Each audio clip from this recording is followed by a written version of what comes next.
नमस्ते। आज का हमारा टॉपिक है प्राचीन भारत के शिक्षा के मुख्य केंद्र। इससे पहले वाले वीडियो में मैंने आपके साथ प्राचीन भारत में शिक्षा प्रणाली किस प्रकार से थी इस पे चर्चा की थी। आज हम प्राचीन भारत में शिक्षा के जो मुख्य केंद्र रहे उन पे चर्चा करेंगे। ये कौन कौन से शिक्षा के मुख्य केंद्र रहे, जैसे तक्षशिला है, आपके नालंदा विश्वविद्यालय, विक्रमशिला विश्वविद्यालय, काशी, सारनाथ और कश्मीर आदि पे चर्चा करेंगे। तो सबसे पहले हम चर्चा करें कि तक्षशिला तक्षशिला शिक्षा का एक प्रमुख केंद्र रहा और यह उत्तर पश्चिम में स्थित था। तक्षशिला का नामकरण राजकुमार तक्ष के नाम पर किया गया और रामायण के अनुसार इस नगर की स्थापना भरत ने की थी। वर्तमान समय में तक्षशिला पाकिस्तान के अधिकार में है, जो रावलपिंडी से लगभग 32 किलोमीटर दूर उत्तर पश्चिम में स्थित है। तक्षशिला तत्कालीन गंधार राज्य की राजधानी भी था। जॉन मार्शल के नेतृत्व में की गई खुदाइयों से यहाँ ज्ञात होता है कि ईस्वी पूर्व 5वीं शताब्दी से लेकर 5वीं शताब्दी ईस्वी तक तक्षशिला में निरंतर नागरिक जीवन का प्रभाव रहा और ईसा पूर्व की दूसरी शताब्दी ईस्वी सन की दूसरी शताब्दी के मध्य के तक्षशिला में नगरीकरण अपनी चरम सीमा पर पहुंच गया था। बौद्ध जातक कथाओं में भी तक्षशिला का उल्लेख हमें मिलता है।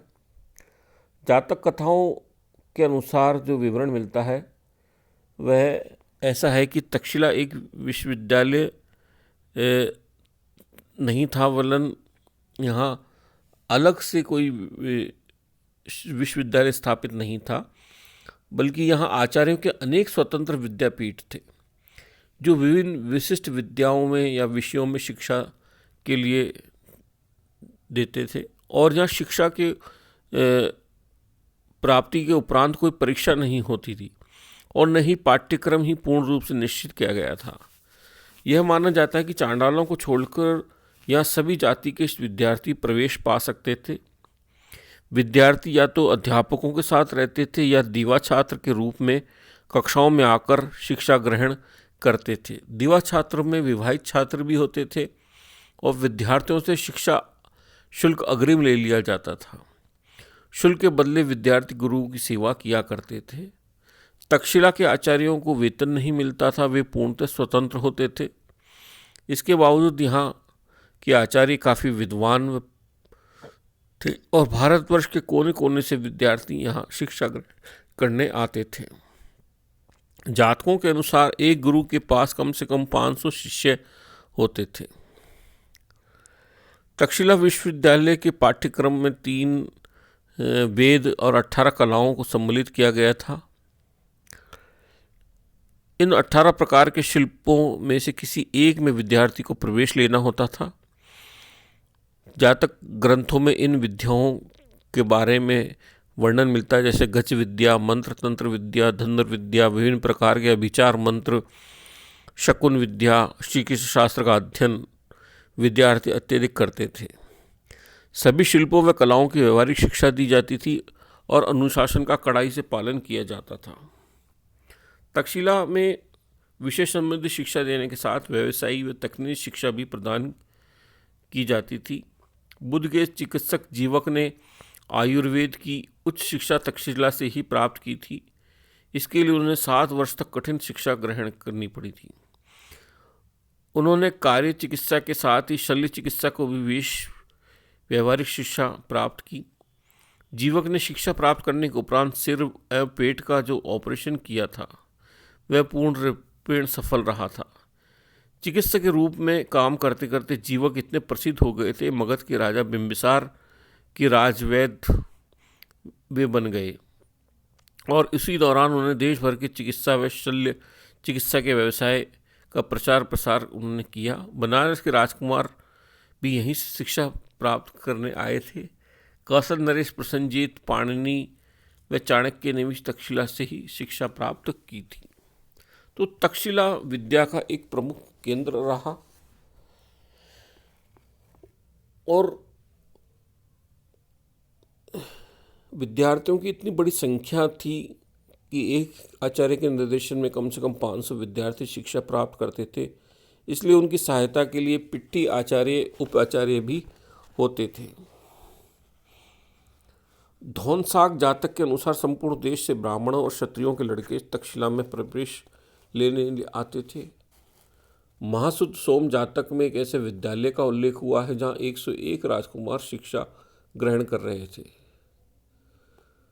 विभिन्न राजकुमारों में काशी का राजकुमार ब्रह्मदत्त, मगध का राजकुमार अरिंदम, कुरुदेश का राजकुमार सुतजोम, मिथिला का विदेह और सुरुचि और इंद्रप्रस्थ का राजकुमार धनंजय सम्मिलित था। अनेक विख्यात विभूतियों ने अपनी उच्च शिक्षा यहीं से प्राप्त की थी। प्राचीन भारत में अजातशत्रु के समकालीन कौशल, नरेश, प्रसेनजीत और आचार्य चाणक्य, कौटिल्य ने भी यहीं से शिक्षा प्राप्त की। उनका शिष्य चंद्रगुप्त मौर्य, बिंबिसार का राजवैद्य जीवक यहीं से स्नातक होकर निकले थे। पाणिनि भी यहीं शिक्षित हुए। स्थानीय लोगों के अतिरिक्त यहाँ पर राजगृह, जम्बूद्वीप, मिथिला, काशी, उज्जैनी, कुरु, सीवी जैसे दूरस्थ प्रदेशों से युवक उच्च शिक्षा प्राप्त करने आते थे। जातक कथाओं से ज्ञात होता है कि 16 वर्ष की आयु के पश्चात ही युवक तक्षशिला आते थे और विद्यार्थी आचार्यों के घर पर रहकर ही शिक्षा प्राप्त करते थे। तक्षशिला में विद्या प्राप्त करने वाले 3 प्रकार के विद्यार्थी होते थे। पहला आचार्य भागदायक, दूसरा धमंते वासिक और तीसरा बाद में शुल्क देने वाले। पहले विद्यार्थी आचार्य भागदायक, जो विद्यार्थी आचार्य को शुल्क देकर शिक्षा प्राप्त करते थे, वे आचार्य भागदायक थे। तिलमुट्ठी, सुसीम, सशांत, मंत, सरभंग, ज्योतिपाल तथा निग्रोध आदि जातक कथाओं में तक्षशिला में किसी भी विद्यापीठ में पढ़ने का शुल्क 1000 काशापर्ण बताया गया है। इस शुल्क में विद्यार्थी का सभी प्रकार का खर्चा सम्मिलित था और आचार्य भाग देने वाला शिष्य आचार्य के घर में ज्येष्ठ पुत्र की तरह शिक्षा प्राप्त किया करता था। दूसरे प्रकार के विद्यार्थी धम्मेंत वासिक थे, जो धर्म शिष्य की भांति शिक्षा प्राप्त करते थे। ऐसे विद्यार्थी आचार्य शुल्क देने में असमर्थ होते थे, इसलिए वे आचार्य की सेवा करते हुए विद्या प्राप्त करते थे। वे दिन में गुरु के लिए कार्य करते थे और रात्रि में शिल्प सीखते थे। तीसरे प्रकार के ऐसे विद्यार्थी थे जो न आचार्य भाग देने में समर्थ होते थे और न ही वे दिन व रात्रि में अध्ययन से संतुष्ट होते थे। ऐसे विद्यार्थी प्रतिज्ञा करते थे कि पढ़ाई पश्चात वे आवश्यक शुल्क चुका देंगे। इसके अतिरिक्त कुछ धनी विद्यार्थी प्रत्यक्ष से आवास लेकर भी शिक्षा प्राप्त करते थे। वे एक आचार्य के पास एक विषय को पढ़ते हुए दूसरे विषय के आचार्य के पास भी शिक्षा प्राप्त करने के लिए जाया करते थे। बौद्ध साहित्य में हमें ज्ञात होता है कि तक्षशिला में ऐसे आचार्य भी रहे जिन्होंने निर्वाह के लिए राज्य की ओर से भूमि प्रदान की जाती थी और उस भूमि की आय से विद्यापीठ चलाते थे। ऐसी भूमि को ब्रह्मदेव भूमि कहा जाता था। तक्षशिला में अनेक विद्यापीठ थे जिसमें अनेक आचार्य रहे होंगे। प्रत्येक विद्यापीठ अनेक विद्याओं का स्थान होते हुए भी किसी विशिष्ट विद्या के लिए प्रसिद्ध रहा। कुछ जातक कथाओं में 3 वेद, अष्टादश विद्याएं, धनुर्विद्याएं, हस्ती विद्याएं, मंत्र विद्या, चिकित्सा और शिल्प का उल्लेख हुआ है। वैदिक परंपरा के आचार्य निश्चय ही वेद, ब्राह्मण, उपनिषद, ब्रह्म विद्या जिसको कहा गया, व्याकरण, ज्योतिष, दर्शन, राशि, गणित, सृष्टि विद्याओं का भी अध्ययन अध्यापन करते रहे। षष्ठी या धनुर्विद्या के साथ साथ वेदाध्ययन भी करते थे।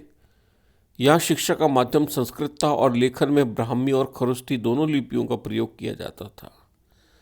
तक्षशिला पर 4वीं शताब्दी ईस्वी पूर्व से अनेक विदेशी आक्रमण हुए और इसके फलस्वरूप यहाँ यूनानी व शक कुषाणों का आधिपत्य स्थापित हुआ और विदेशी संस्कृतियों का प्रभाव तक्षशिला पर पड़ा।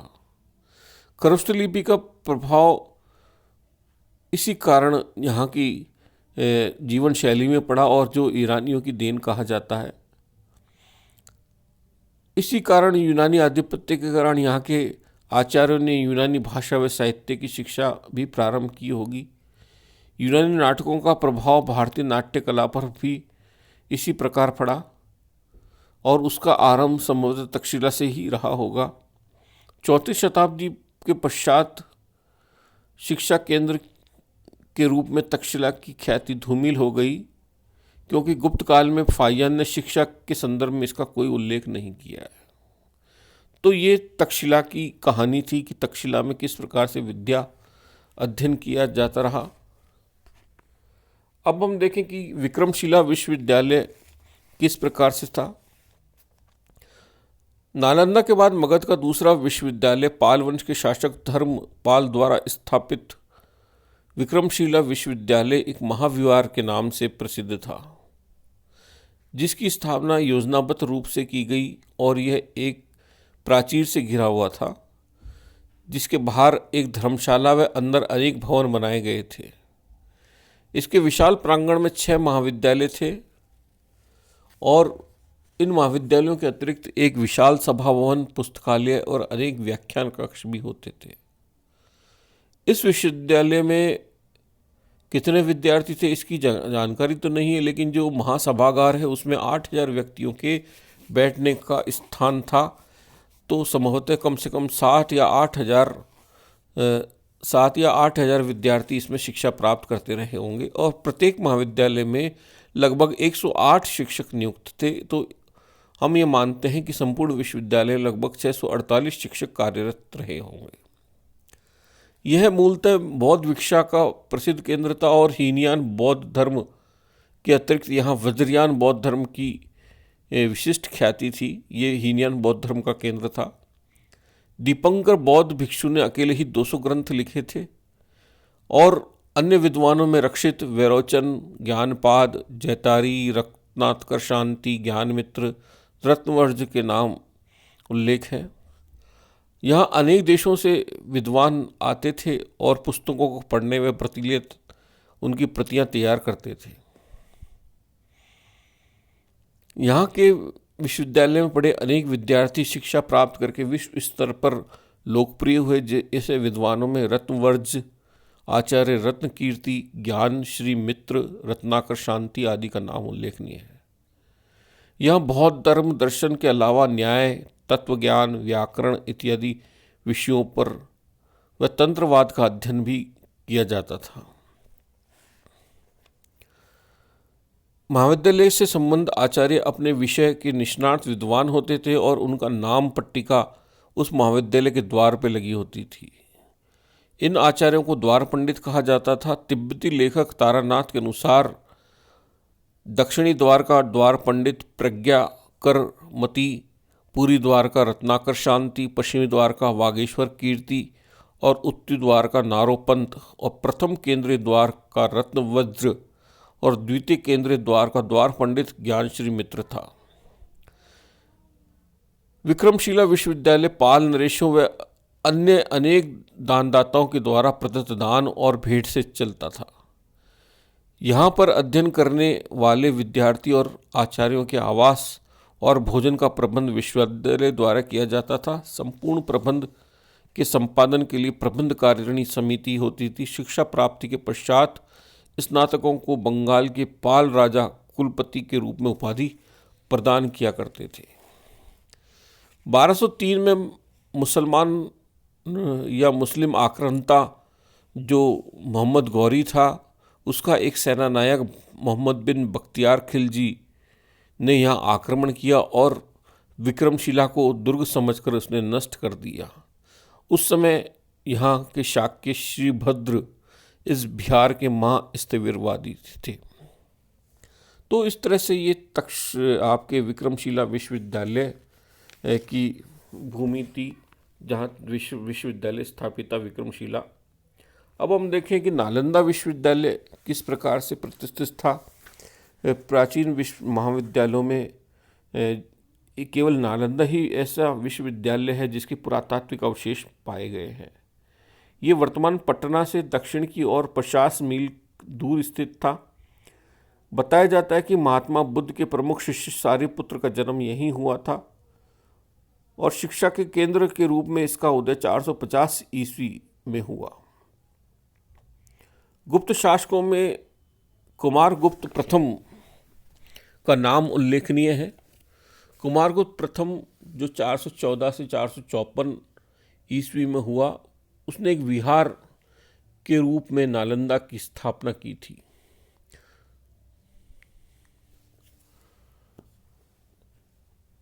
नालंदा विश्वविद्यालय को कुमारगुप्त प्रथम के अलावा नरसिंह गुप्त, बालादित्य व बुद्धगुप्त ने भी यथोचित दान प्रदान किया। नालंदा विश्वविद्यालय 1 मील लंबे और आधे मील चौड़े क्षेत्र में फैला हुआ था। यहाँ मुख्य विश्वविद्यालय से संबंधित 7 विशाल कक्ष थे और अध्यापन के लिए 300 कक्ष थे। संपूर्ण प्रांगण एक परिसर से घिरा हुआ था, जिसमें दक्षिण की ओर ऊंचा द्वार था। भिक्षुओं के निवास के लिए अनेक विहार बनाए गए थे और उत्खनन में यहाँ 13 विहारों के अवशेष प्राप्त हुए हैं। ये 2 मंजिला ऊंचा कक्ष थे। इनके कक्ष ऐसे हैं जिनमें 1 या 2 विद्यार्थी रहते थे। इन विहारों को कुमारगुप्त प्रथम, उसके पुत्र नरसिंह गुप्त, बालादित्य, वज्र और हर्ष ने निर्मित कराया था। हर्ष ने अपने राज्यकाल में जब हिंसवांग भारत आया तो उसने नालंदा की भी यात्रा की और नालंदा का विशद वर्णन हिंसांग ने किया। हिंसांग के विवरण के अनुसार यहाँ का महाविहार एक ऊंचे प्रकार से परिविष्ट उत्तुंग द्वारों से सुशोभित 6 विहारों का समूह था। इसकी गगनचुंब में वेधशालाएं थी। अलंकृत कंगूरों से युक्त बहुमंजिला कमरे थे जो प्रातकालीन धुंध में विलीन होते प्रतीत होते थे। विद्यार्थी और आचार्यों के लिए कई मंजिला कक्ष थे और विहारों की शिखर श्रेणियां बादलों को छूती थी। हिंसवांग ने यहाँ हजारों विद्यार्थियों का उल्लेख किया जो दिन रात अध्ययन में लगे रहते थे। यहाँ के आचार्य आगम व कलाओं में पारंगत थे। यहाँ के आचार्यों की विद्वता का संकेत इससे मिलता है कि यहाँ 1000 ऐसे विद्वान थे जो 20 ग्रंथों की व्याख्या कर सकते थे और 500 ऐसे विद्वान थे जो 30 ग्रंथों का ज्ञान रखते थे और 10 विद्वान ऐसे थे जो 50 ग्रंथों में पूर्णतः पारंगत थे। विश्वविद्यालय के जो कुलपति शीलभद्र थे, उन्होंने सभी ग्रंथों का पारायण किया था। विश्वविद्यालय में प्रवेश के लिए व्याकरण, हेतु विद्या जिसको न्याय कहा गया, और अभिधर्म कोश का ज्ञान आवश्यक था। द्वार पंडित कठिन प्रश्न पूछकर विद्यार्थियों की प्रवेश परीक्षा लिया करता था। इस सिंह ने भी नालंदा में 10 वर्ष व्यतीत किए थे। हुईली के अनुसार नालंदा में प्रतिदिन 100 व्याख्यान होते थे और इस विश्वविद्यालय में महायान बौद्ध धर्म का बोलबाला था। बौद्ध धर्म के 18 मतों के अलावा न्याय, चिकित्सा, योग, वेद, सांख्य दर्शन का अध्ययन भी कराया जाता था। नालंदा का पुस्तकालय अपने विशिष्ट संग्रह, हस्तलिखित पांडुलिपियों के लिए जग विख्यात था। चीन, कोरिया, तिब्बत से निरंतर बौद्ध भिक्षु अपनी ज्ञान पिपासा शांत करने के लिए नालंदा विश्वविद्यालय आया करते थे। हेनस्वांग यहाँ से 24 महायानी ग्रंथों की प्रतिलिपियाँ और 520 ग्रंथों को लादकर अपने साथ चीन ले गया था। सुमुत्रा और इंडोनेशिया के विद्वान भी यहाँ आकर अध्ययन किया करते थे। जिस क्षेत्र में पुस्तकालय स्थित था उसे धर्मगंज कहते थे। पुस्तकालय में 3 विशाल भवन थे। ये थे रत्न सागर, रत्न बोधि और रत्न रंजक। 9 मंजिल ऊंचे रत्नागार में प्रज्ञा पारमिता सूत्रों एवं तांत्रिक ग्रंथों का संकलन था। आचार्य शीलभद्र, ज्ञानचंद्र, जिनमित्र, प्रभामित्र ये अपने योग शास्त्रीय ज्ञान, आदर्श चरित्र, वार्तालाप, तार्किकता के लिए सुविख्यात थे। अन्य विद्वानों में हीनयानी प्रज्ञागुप्त, सागर रश्मि, सिंह रश्मि, माध्यमिक दार्शनिक चंद्रकीर्ति भी इस विद्यालय की शोभा बढ़ाते थे। हर्ष के समय यहाँ का विद्वान धर्मकीर्ति बहुत प्रसिद्ध था। नालंदा विश्वविद्यालय का प्रबंध देखने के लिए 2 समिति होती थी, एक शैक्षणिक समिति और दूसरा प्रशासनिक समिति।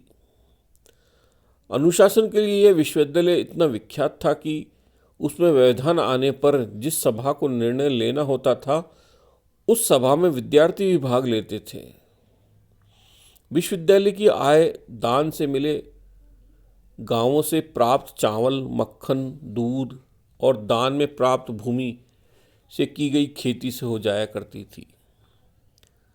11वीं शताब्दी से नालंदा विश्वविद्यालय की छवि धूमिल होने लगी, क्योंकि विक्रमशिला विश्वविद्यालय के उत्थान से विक्रमशिला को अधिक राजस्व प्राप्त होने लगा था। 12वीं शताब्दी में मुस्लिम आक्रमणकारी मोहम्मद बिन बख्तियार खिलजी ने नालंदा के भवनों व पुस्तकालयों को जलाकर नष्ट कर दिया और बौद्ध भिक्षुओं की निर्मम हत्या कर दी, जिससे नालंदा विश्वविद्यालय का पतन हो गया। इसी तरह नालंदा के अलावा वल्लभी विश्वविद्यालय प्रसिद्ध है। वल्लभी विश्वविद्यालय काठियावाड़ में स्थित है, जो 7वीं शताब्दी में मैत्रकों की राजधानी था। वल्लभी विश्वविद्यालय के प्रथम विहार का निर्माण मैत्रक शासक ध्रुव सेन प्रथम की बहन की पुत्री दद्दा ने करवाया था। 7वीं शताब्दी ईस्वी के प्रारंभ में यहाँ 100 विहार व 6000 भिक्षु अध्ययन करते थे और यह विश्वविद्यालय हीनयान बौद्ध धर्म दर्शन का प्रमुख केंद्र था। यहाँ के प्रसिद्ध विद्वानों में स्थिरमती व गुणमती का नाम उल्लेखनीय है। यहाँ बौद्ध धर्म दर्शन के अलावा उच्च ब्राह्मण शिक्षा भी दी जाती थी। विधि, गणित, अर्थशास्त्र व साहित्य की शिक्षा भी दी जाती थी। यह अंतर्राष्ट्रीय व्यापारिक केंद्र भी था और पश्चिमी व दक्षिण के समुद्री मार्गों से जुड़ा होने के कारण यह अनेक प्रकार की संस्कृतियों का केंद्र बन गया था। तो ये वल्लभी प्राचीन शिक्षा का केंद्र था। अब हम देखें कि काशी का वैदिक युग में शिक्षा के प्रति कोई रुझान नहीं थी, या हम वैदिक युग में देखते हैं कि शिक्षा के क्षेत्र में काशी का विशेष उल्लेख नहीं मिलता है, लेकिन उपनिषदों के काल तक आते आते यहाँ वैदिक शिक्षा दी जाने लगी और 6वीं शताब्दी ईस्वी पूर्व में काशी में अनेक आचार्य 3 वेदों व 18 शिल्पों का अध्ययन कराते थे। जातक साहित्य में दी गई कथाओं से भी हमें ज्ञात होता है कि काशी शिक्षा का प्रमुख केंद्र होने लगा था। काशी के पास ही सारनाथ भी शिक्षा का प्रमुख केंद्र बना, क्योंकि बुद्ध ने यहाँ अपना प्रथम उपदेश दिया था और सारनाथ बौद्ध शिक्षा का प्रसिद्ध केंद्र बन चुका था। लेकिन सारनाथ को हूण आक्रमण से काफ़ी क्षति मिली। हिंसवांग ने यहाँ के सारनाथ के विहार का वर्णन किया है, जिसमें 1500 भिक्षु रहा करते थे। काशी हिंदू धर्म की शिक्षा का प्रसिद्ध केंद्र था, जहाँ वेद, वेदांग, इतिहास, पुराण, ज्योतिष, शिल्प की विशेष शिक्षा दी जाती थी। 10वीं शताब्दी के अंत में जब अलबेरुनी भारत आया तो हिंदू शास्त्रों से परिचय करने के लिए वह वाराणसी गया और यहाँ उसने भारत के श्रेष्ठ विद्यालय देखे थे। बाद में गढ़वाल वंश के अनेक शासकों ने वाराणसी को अपनी दूसरी राजधानी के रूप में प्रयुक्त किया और उसके संरक्षण में वाराणसी शिक्षा का एक महत्वपूर्ण केंद्र बन गया था। इसी तरह कश्मीर शिक्षा का एक प्रमुख केंद्र रहा। बौद्ध धर्म मध्य एशिया में जब प्रगति कर रहा था तो कश्मीर में अध्ययन अध्यापन में प्रसिद्धि अर्जित की गई। कश्मीर शैव धर्म के साथ साथ बौद्ध धर्म का भी प्रधान स्थान रहा है। सम्राट कनिष्क ने चतुर्थ बौद्ध संगति का आयोजन कश्मीर के कुंडलवन में करवाया। प्रसिद्ध विद्वान कुमारजीव खोतान से कश्मीर आए थे और यहाँ ब्राह्मण शिक्षा के केंद्र मठ कहलाते हैं। यहाँ के शासकों में ललितादित्य, दिद्दा और अनंत ने शिक्षा के लिए मठों में विहारों को दान दिया। 1010 ईस्वी में जब पंजाब पर मुस्लिम आक्रमण हो गया तब अनेक मुस्लिम पंजाब से आकर कश्मीर में बस गए और विल्हण ने कश्मीर के शिक्षा केंद्रों की बड़ी प्रशंसा की। तो कश्मीर भी शिक्षा का एक प्रमुख केंद्र रहा है। तो ये हम देखते हैं कि भारतीय इतिहास में या प्राचीन विश्वविद्यालय की शिक्षा केंद्र नालंदा विश्वविद्यालय, विक्रमशिला विश्वविद्यालय, वल्लभी विश्वविद्यालय हुए। इसी तरह कांची विद्यापीठ भी प्राचीन संस्थानों में प्रसिद्धि पा चुका था और ब्राह्मणवादी शिक्षा का विशेष केंद्र था। कांची विश्वविद्यालय में एक विशाल पुस्तकालय था जहाँ वैदिक एवं ब्राह्मण ग्रंथों की अधिकता थी। इस पुस्तकालय के मध्य भाग में हाथ में पुस्तक ग्रहण किए हुए सरस्वती की मूर्ति रखी जाती थी। दुर्लभ ग्रंथों को रखने की विशेष व्यवस्था की गई थी। कांची विश्वविद्यालय विद्यापीठ में विद्यार्थियों व शिक्षकों को रहने व खाने की उत्तम व्यवस्था थी। इसके संचालन हेतु राजाओं द्वारा गांव व भूमि दान में दिए गए थे। यह शिक्षा संस्थान दक्षिण भारत में कृष्णा व गोदावरी की पताका में बड़ी बसी कांची नगरी में था। तो इस तरह से प्राचीन जो विद्या के केंद्र रहे हमारे, ये नालंदा विश्वविद्यालय, विक्रमशिला विश्वविद्यालय, वल्लभी, काशी, कश्मीर, कांची, ये सभी विद्या के प्रमुख केंद्र रहे हैं। शिक्षा यहाँ प्रचुर मात्रा में विद्यार्थियों के लिए उपलब्ध थी और विद्यार्थी विद्याध्ययन व बौद्ध धर्म के दर्शन का अध्ययन किया करते थे और ज्ञानोपार्जन किया करते थे। धन्यवाद।